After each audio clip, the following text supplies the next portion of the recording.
Marketing strategy friends, it's Dr. G.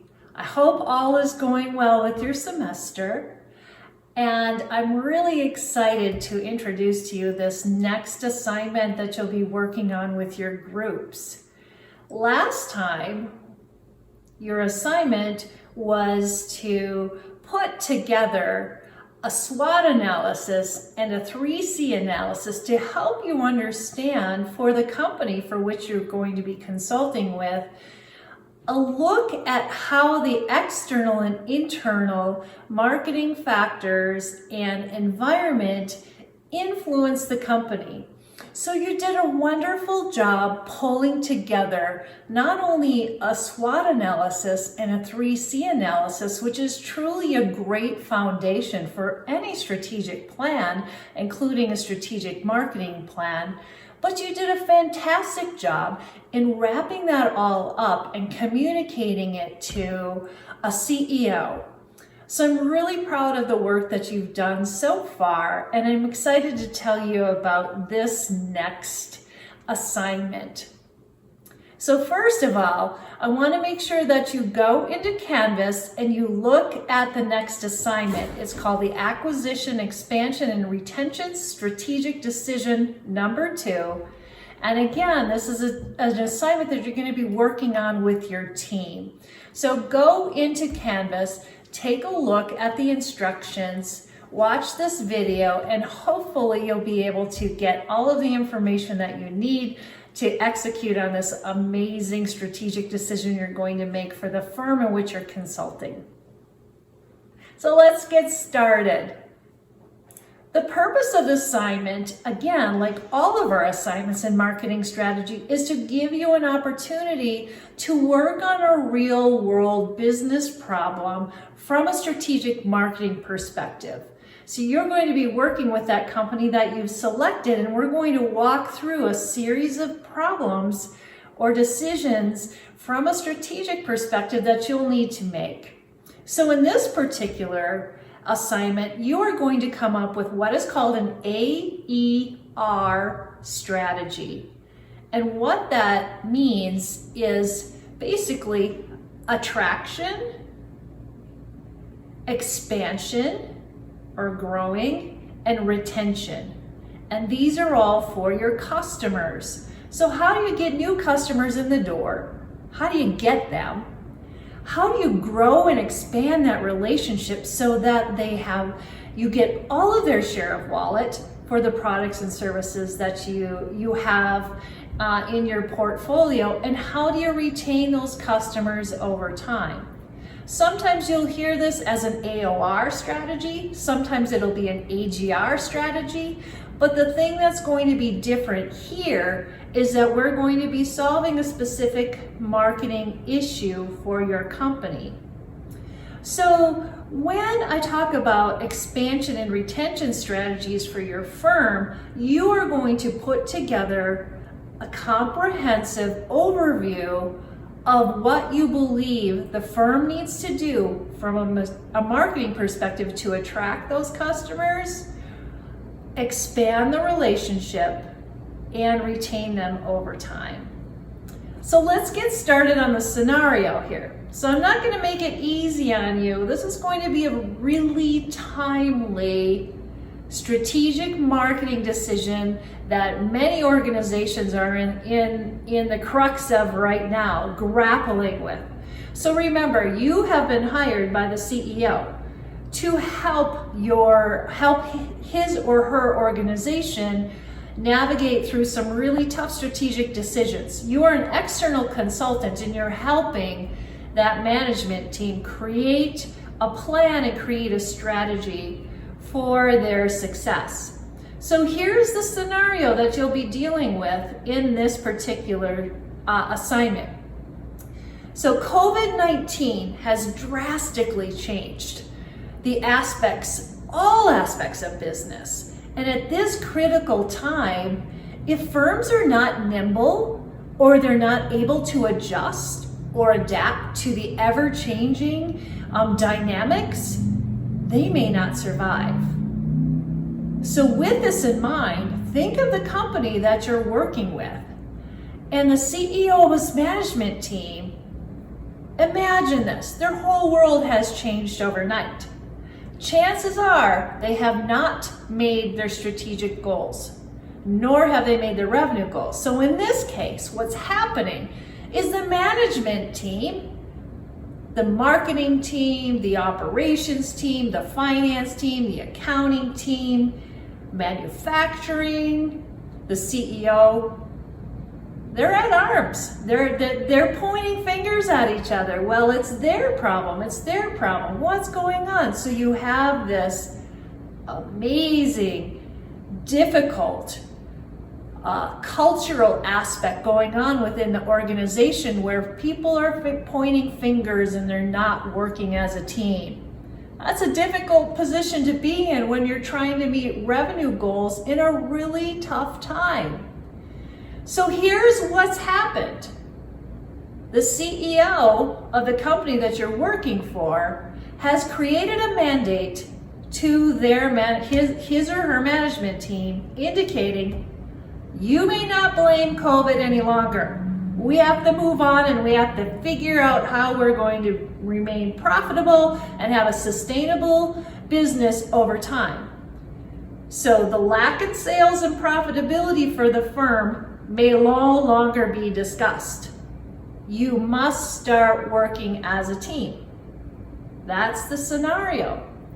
So that said, the CEO has brought you into the organization. You are now the external consultant with an outside-in point of view, and he's engaged you to assist the management team in developing an AER strategy, acquisition, expansion, and retention of the existing customers for one segment that you define is most important at this point in time.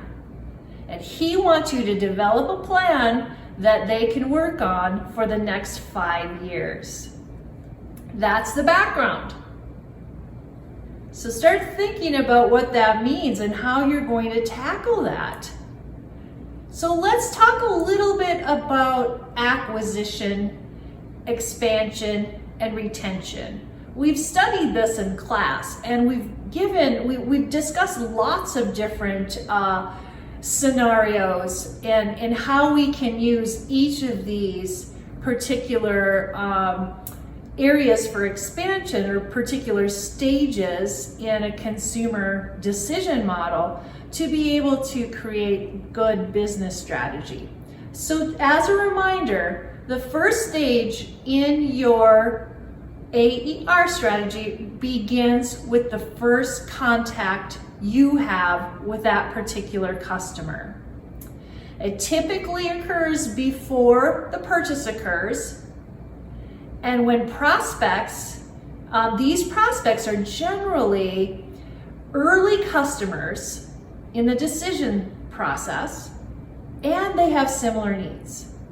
So again, acquisition is getting that customer for the very first time. Then is expansion. Expansion is after you've already had that customer purchase something from you, or or you've provided a service. How do you take that customer and upsell and cross-sell them and expand your engagement with them so they become long-term, lifetime customers, and you get to increase the value of that customer over time and get the majority of the share of wallet that they have to pay within your product category? So you're not only getting them in the door through acquisition, you're expanding that relationship and nurturing it over time so they buy more of your stuff.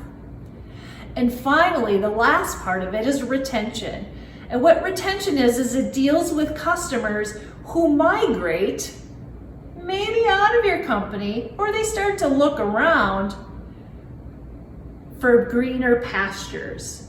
Maybe it's for a better deal. Maybe it's for a product that has more bells and whistles. Maybe it's a company that just frankly is easier to do business with. Maybe they have more distribution channels. So what I want you to think about as you're thinking through an AER strategy is not only how are we going to get them in the door, do we have the right product line, do we have the right pricing model, do we have the right distribution channels.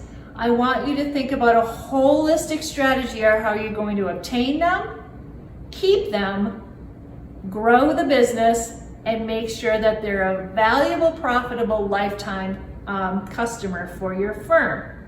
So that's just a background again on the AER strategy. So what I'm going to do here, I'm not letting you off the hook. You don't just get to create any old AER strategy. You know that the CEO is fed up with his management team. They're probably going to get the boot if they can't figure this out, because you know what? Business is all about survival, and we as marketing people have to ensure our businesses survive. We are in charge of the customer. We are in charge of driving revenue and profit. So we're going to drive this strategy, and we're going to crack this nut for them and make sure that we give them a good, solid foundation for them to start making money again. So that said, there's a few rules, because I always have rules when it comes to these strategic decisions, because businesses have rules and parameters, particularly when you're dealing with the top level executives. So here's a few rules. You are the consultant, you are the outside firm. He's looking for your advice. Obviously, you're going to have to deal with the management team in a professional way so that they believe in your plan and give you the information that you're going to need to succeed. So here's the rules that you need to follow for this particular assignment, the parameters, the guardrails. You must select one target segment for which you're going to focus on for 5 years. So this plan is taking our segmentation, our targeting, and our positioning that we've learned, and you're going to focus in on one of those segments. The target segment that you think will be the best one to be able to create a profitable AER strategy. So that's the first thing, one target audience. Second thing, the CEO has provided you with $100,000 for research and development funding. And for a new product development, you should choose to create. You don't have to use the $100,000 to develop a new product, but it's there for you. The trick is, if you use these funds, he or she expects you to create an offering that is like no other in the market. This is not a copycat. How are you going to think differently about the product mix? How are you going to bring a product to market, or at least enough research and development to provide a recommendation to the CEO that for your particular target audience, this is the product you should bring to market? So that's the guardrails.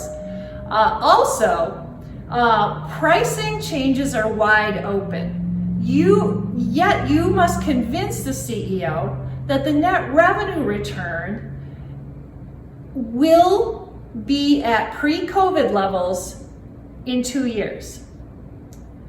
So yes, you have the ability to raise prices, lower prices, use a bundling strategy, do promotional offers. It's okay. But if you do that, you have to convince the CEO how are you going to get a good return on that investment.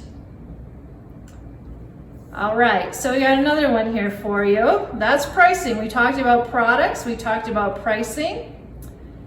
Promotions. So I'm going to tell you a little bit something about acquisition, expansion, and retention strategies. So if you were to go out there in the cyber world and type in AGR or AER strategies or growth strategies for marketing, you're going to get a whole bunch of marketing companies thinking you need to do a bunch of promotion and use all of their tools to help you get there.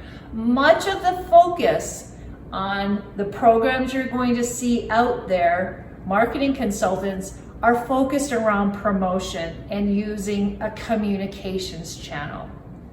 These are wonderful and they are needed, but it's not everything you need for an AER strategy. It's not just about promoting what you have. So with that said, you can promote, you can use a promotion lever if you want, and you can spend up to 20% of total revenue on promotions.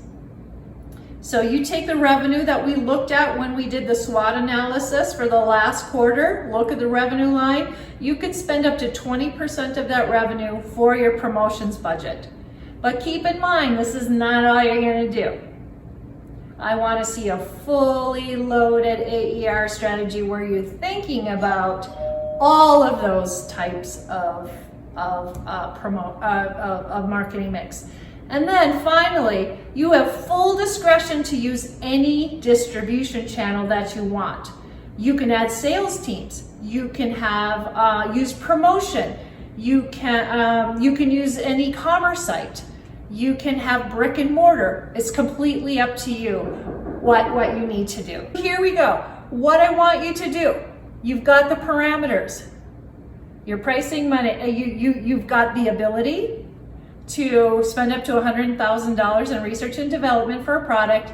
You can play with pricing all you want, except you have to make sure you are at pre-COVID levels in terms of revenue or in terms of overall profit for the company. You may spend up to 20% of overall revenue on your promotions budget.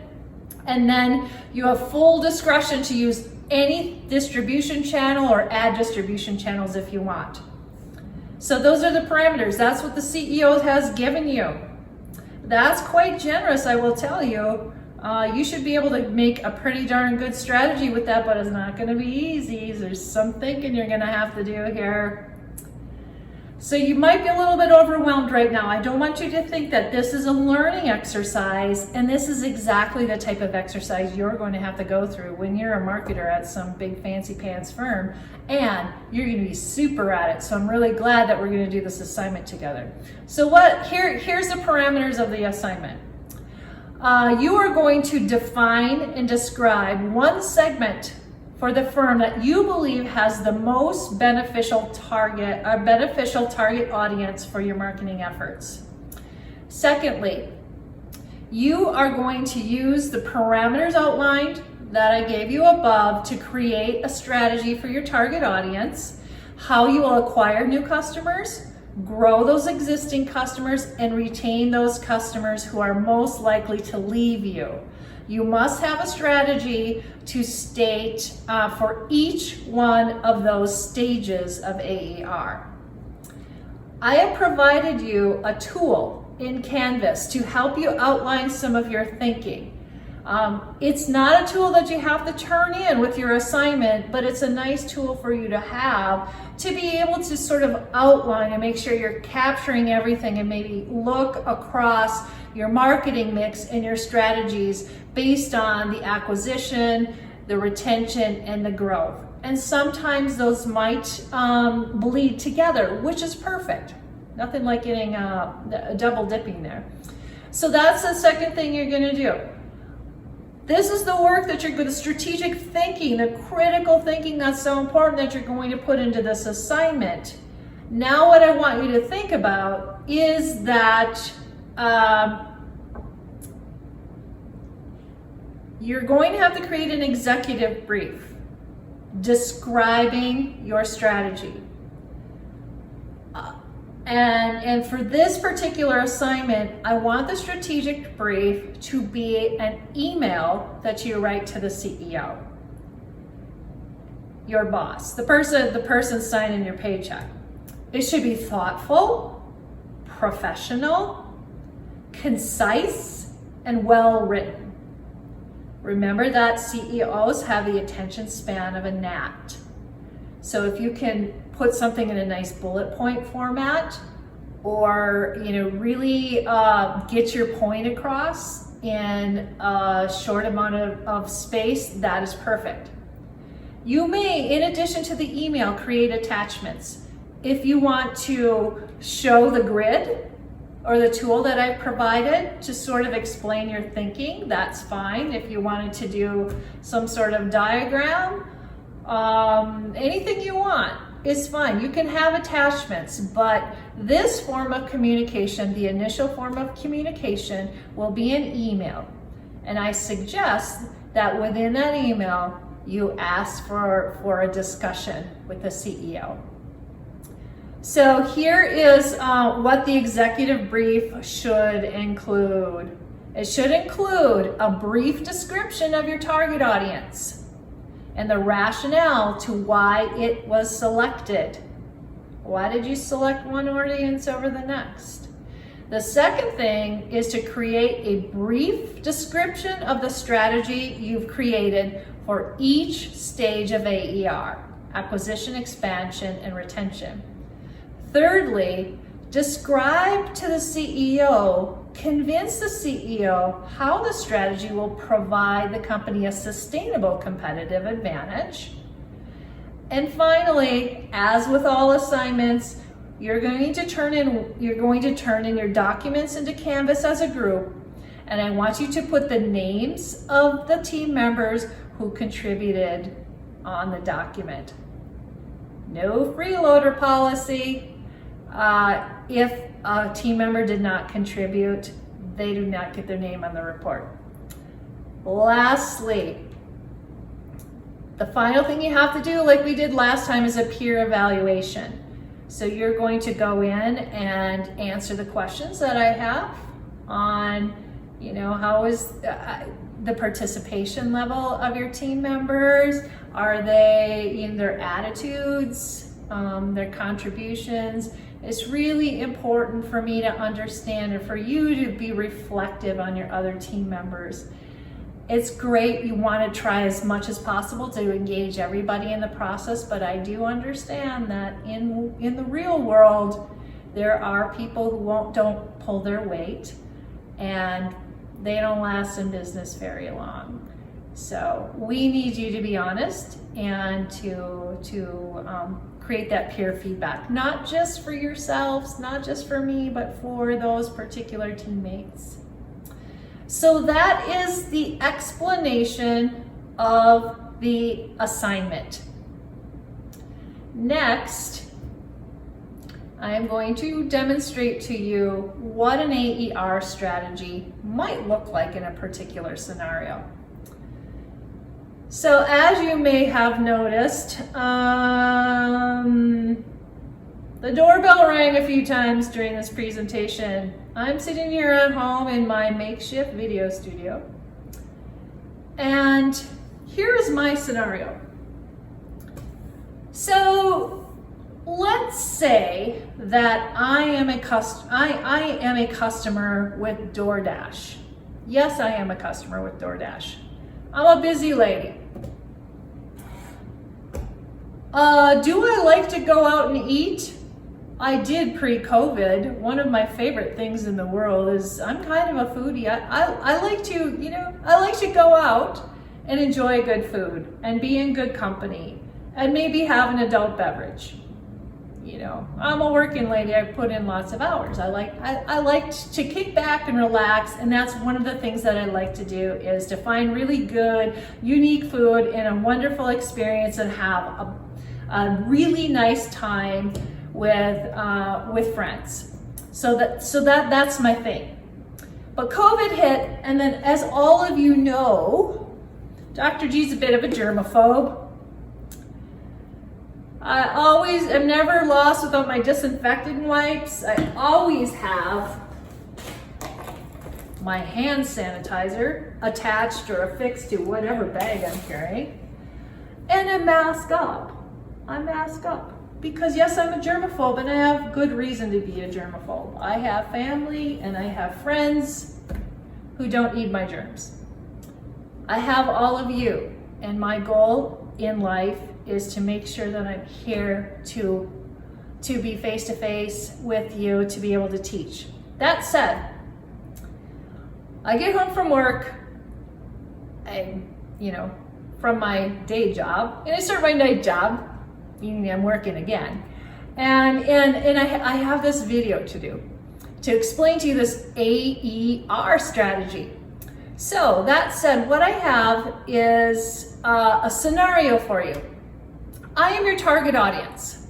let's say that DoorDash is your customer. None of you are working with DoorDash, but DoorDash exploded with COVID because of a need of people like me who would have preferred to either cook or go to a nice experience at a restaurant somewhere. I am not able to cook right now because I am busy preparing for my classes tomorrow. Yeah. So I get home from my 12-hour day and I'm hungry. And I also have my wonderful son to feed, who lives with me. And would I like to make a beautiful dinner? Yes, I would love to make a beautiful dinner because there's nothing that I like more than cooking. That comes second to the restaurant, the good restaurant. I'd take a restaurant any day over cooking, but I do like to cook. So I come home and I have options. I don't have time to cook. So think about me, the person who is a germaphobe, who works a lot, who doesn't have time to run to the grocery store and doesn't have time to cook a meal, lives with her son, needs to feed him and me, is, between the ages of 24 to 50, 24 to 55, that's a typical age range for a demographic survey, and single homeowner. That's your segment. So if you're DoorDash, maybe one of the segments you want to focus on is someone like me. You're going to target that. So for this particular assignment, your goal is to come up with a strategy about, maybe I've never used DoorDash before and I'm in a pickle and I need to eat. How are you going to acquire me as a customer? What strategies are you going to use? Maybe there's something in the product mix. Are there enough restaurants there for me to order? Can I get healthy food? Those things are important to me from a product perspective. What about price? Is there a really large delivery fee? Is it going to cost me more to have DoorDash brought than make the quick trip to the grocery store? Well, is pricing in my range? Is there anything you can do for me to acquire me as a customer from a pricing perspective? Promoting. How do I even know you exist? When I have a need and I'm starting to look for a particular way to solve that need, yeah, I'm hungry and I need to eat, and I have a son to feed. What am I going to do? Am I going to Google? Am I going to do some search? Am I going to look in my mailbox for coupons? Am I going to ask a friend? Well, how are you going to reach me in this act? How are you going to get that first order from me? And then finally, distribution channels. Am I going to pick up? Probably not DoorDash, but what's the whole thing around the distribution channel with a company like DoorDash? Are they going to get it to me on time? What are they going to do when they get to my door? In this particular case, the lady sat out there for 10 minutes while I was filming this, ringing the bell, while I had put very distinctly in the line item, please leave at the door. She waited for 15 minutes. I had to stop my video and go. Is that a good experience? I don't know. So think about those. How do you get me to make the very first purchase? That's your acquisition strategy. Then expansion. So I got my, I look at this. I didn't even get the right kind of beverages. So my beverages came, and there's ice. That's pretty nice. The food is hot. We got what we wanted. It arrived fairly quickly. How does DoorDash look at all of these things and get me to order again? It's not just about getting the foot in the door and getting that first order. It's how do you expand my relationship? Maybe how do you get to, hi, you can eat. It's my son. He's getting hungry. No worries. So how does DoorDash get me to take that second order or the third order, or maybe going from just ordering once a week to maybe twice or 3 times a week? So what you're trying to do here is to expand that relationship with me. And again, you have your marketing mix. Is it the product selection? Is it the pricing scheme? Could it be the promotions that you use? What about the distribution channel? I really wasn't very happy that the lady sat at my door for 15 minutes ringing the bell while, interfering with my video that I'm doing here. And then, so how do you get me to buy more? And then the last piece is retention. So the expansion and the retention kind of go together. Because if I have a bad experience with the first order, when you first get me in the door, I'm not gonna go back. And I'm probably gonna tell 20 friends about my experience with DoorDash. So are there things that you can do from a marketing mix to keep me around? Even if I've been buying for you forever, what do we do as consumers? We naturally look for other alternatives, other options. And so that is also one thing to consider is, how do you make me a loyal customer? Do you reward me for when I say good things about you? How do you make sure that I'm not going to go out there and put a bad review on Yelp or Google? How do you retain me for the long haul? Because it costs a heck of a lot more money to get the foot in the door, my first purchase, than it does to retain a customer over time. And just think about it. If I were DoorDash and you had someone like me, a target audience, who's going to order at least twice a week, that's a very huge revenue stream for you. And you want to make sure that I am happy. I'm going to tell the world about us. So it's really a small thing. But what I want you to remember more than anything when you're turning in this assignment is that it isn't just about promotion. It just isn't about giving a good deal. What nuances are different to get me in the door, to keep me around, maybe getting me to use more products more often, and how do you keep me for the long haul? So I'm a good lifetime customer for you with lots of profit. So I know this is a very long video, but I wanted to make sure that you fully got everything that you needed for this particular assignment. We will have a minimum of 2 class periods to work through this. This is a difficult, critical thinking assignment. But what I want you to know is this is a learning assignment. We're doing this in a safe place. I'm here to mentor you. You've got your groups to work with. And I just want you to have a really great time with this assignment. And I am so looking forward to seeing your results. I know they're going to be as great as it was for assignment number 1. So take care, be safe, order from DoorDash or not, and enjoy this assignment. I look forward to seeing you soon. Take care.